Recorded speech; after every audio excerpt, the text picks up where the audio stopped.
The other thing that I'm seeing is that I think so much of financial advisory, financial planning work is really things that I would consider are naturally intuitive, right? The more shares you own of something and you reinvest dividends into these great businesses, the better off you will be. That's an intuitive thing. So many pieces of financial planning are naturally intuitive. Marketing is not naturally intuitive.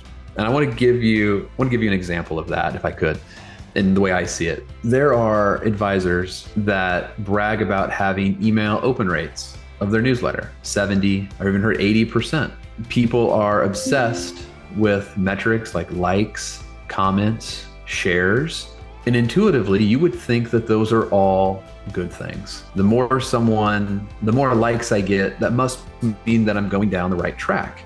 But however, a lot of these people who are so focused on the metrics aren't actually generating new leads, new conversations. They're not having existing clients reach out to them and say, hey, thank you so much. I've never thought about it that way. That gives me great comfort in the way that you explain that, which I think those are the three key elements of all marketing. It's to drive new conversations.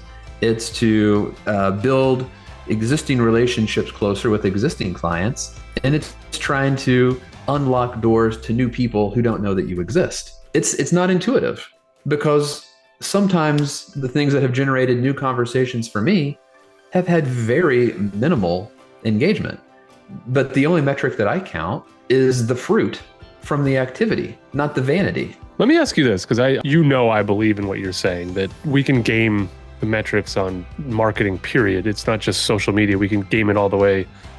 The whole thing's riggable, and it always has been. What has the reaction been when you've challenged folks on, well, Jane, well, John, that's really well and good. What have these open rates, metrics, engagements, shares, comments, likes, what have they netted you? And be honest, right? And I'm not saying that to you. I'm wondering how folks have reacted to you when you've said that. I think they're very shocked to hear that there are people like me and the advisors that you work with who are getting substantial new conversations, new clients, new families that we're helping. Like, that's not a concept that, for whatever reason, that they are expecting that outcome to happen. And the question that I generally ask is some form of, for this to be a successful endeavor, what does that look like? Like, if you don't know what success looks like for you, then don't begin an activity to begin with. My time is too valuable to be spending time on activities that are not going to improve my clients' lives, my business, or my family's life in some way, right? I mean, that's my focus. The end goal is improvement of my clients, my business, and my family's life. If that's not the end goal, what are we doing here? I'll just go play pickleball.